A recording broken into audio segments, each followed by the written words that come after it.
Our next presenter is Sara Borkar with the benefits of hands-on learning.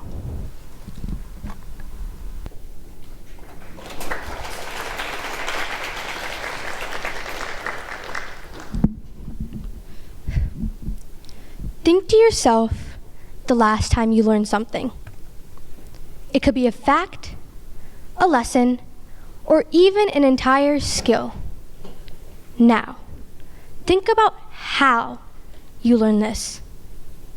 Was it from a video? Was it while you were in school?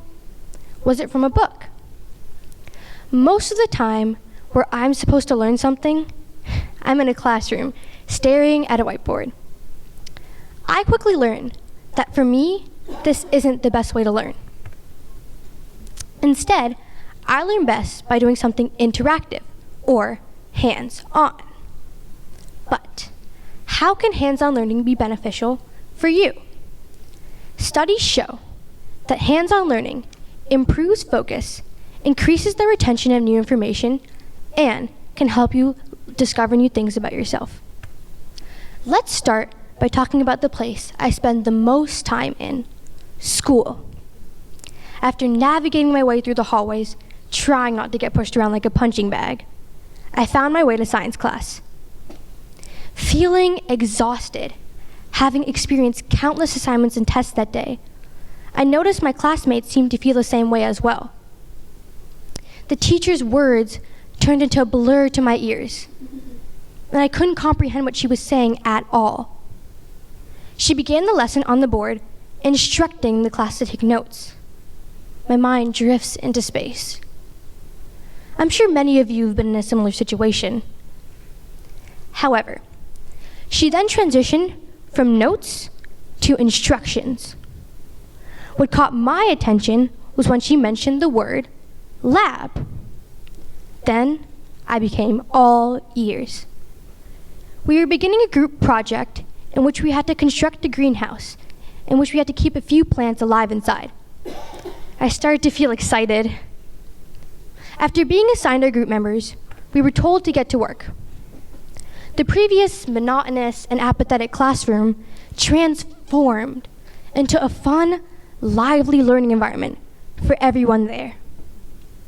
I and several others also found ourselves genuinely learning the material, because not only were we learning how to effectively construct a greenhouse, but we were also genuinely learning our terms and signs involved with the project. My learning experience keeps getting better each minute. I was what you would call in the zone, because I was focused. Being focused allowed me to be alert and helped me take in all the information I need to be learning. I took in my information clearly and concisely, and I left my classroom that day knowing that I understood the material. This confirms my first point, that hands-on learning improves focus.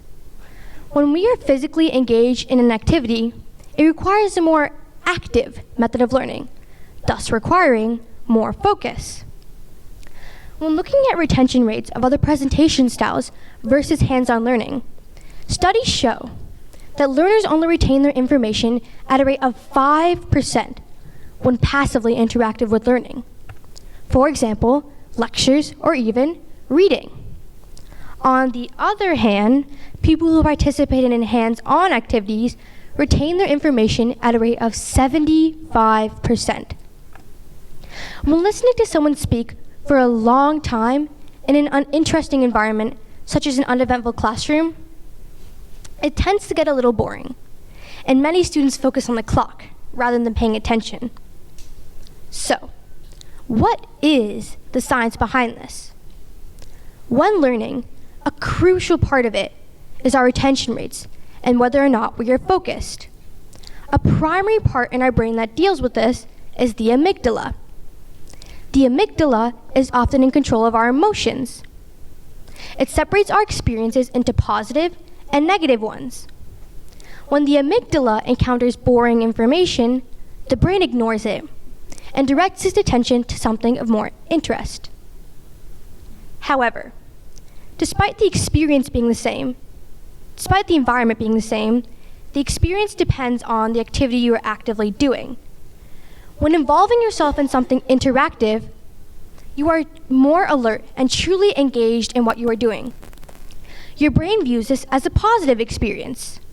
Instead of ignoring what you are doing, your brain directs its focus to the activity you are actively doing, and it allows for a clearer mind and more sustained learning.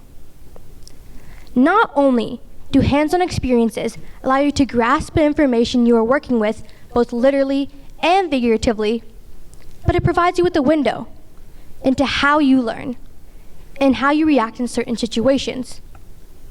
They also teach you skills that will transcend into other areas of your lives. For example, in another experience, hands-on learning taught me so much about myself. For the past few months, I've been trying to get into cooking. While there was a lot of passion in my dishes, there was a lot of mistakes. So I tried to focus on my flavor and presentation each time I made a dish. However, with every new activity comes self-doubt. Each time I tried to take a risk, a message shot through my mind, saying that I couldn't do it, that I would fail and mess up. Each time I made a mistake, it would lower my self-confidence till I had no faith in my dish at all. Sometimes I contemplated giving up because I was just so frustrated with my mistakes.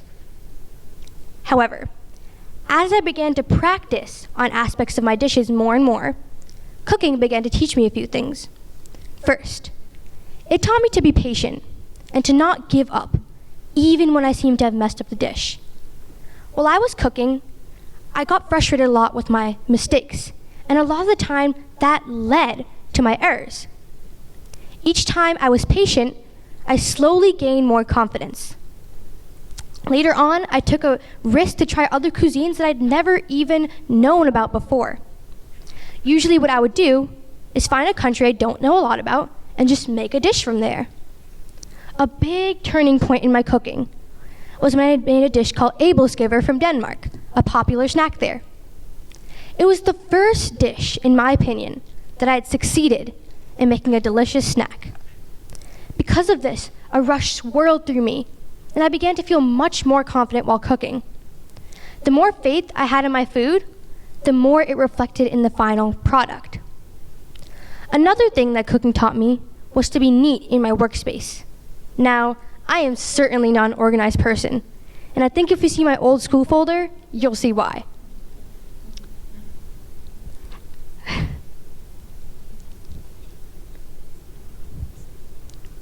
While I was making my dishes, there were tools scattered across, napkins on the table, and messy pots and pans behind me. I quickly realized that in order to produce great dishes, I had to keep myself organized. I started to practice on my organization skills more and more, and it gave me not only a clear space to work, but a clear mind as well. Because I was able to do everything with a sense of independence and interact with my materials, I had the ability to problem solve and fix all my mistakes in my dishes without needing assistance from anyone. Things I learned while cooking are things that I will take with me for the rest of my life. Things that I used to struggle with in the past, such as patience or neatness, suddenly became a habit for me. It opened my eyes and made me realize just how important hands-on learning could be. Many children struggle with learning, but there are solutions that we can help implement to make sure that no one falls behind. While learning, though traditional methods have been around for a long time, they won't work for everyone. Simply reflecting on an experience in my science class is an evident demonstration of how hands-on learning can transform an environment and how students feel about learning. We must move forward, change, and adapt so that everyone can learn. Hands-on learning can offer so much and can teach you so much about yourself, and in the long run will help you greatly. Thank you.